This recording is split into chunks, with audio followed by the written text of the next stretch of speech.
21-10-24 कोणी पाठवले? हा 465 बॅलन्स होते. हे अरे ऐका ना, ते एन्काउंटर साठी एन्काउंटरचं आताच घेऊ नका. एन्काउंटर थोडं बाजूला ठेवा. ईव्हीएम मशीन पासून तुम्ही दूर जायचं. जे काही ईव्हीएम ला छेडछाड होईल ते गप्प बसायचं आणि सहन करायचं. माझी ड्युटी बघा.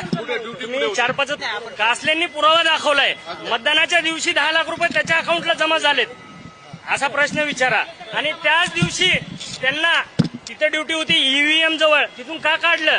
जेव्हा मनुष्यबळाचा म्हणजे अपुरं मनुष्यबळ होता परळीला माझी ड्युटी होती ईव्हीएम मशीन जवळ रात्री. बघा तुम्ही जो एन्काउंटरचा मुद्दा घेताय आणि जो मेन मुद्दा पाहिजे ना आपल्याला, हा कितलीच हजेरी. माझं ऑर्डर आहे, सगळे भेटेल तुम्हाला. काय होतं तुम्हाला? हा चुकीच्या पद्धतीने आलेत. धनंजय मुंडे नाही, पूर्ण सरकार. जर एकनाथ शिंदेचं जर सरकार सोडलं ना, एवढे अजितदादांच्या सीट येऊ शकतात.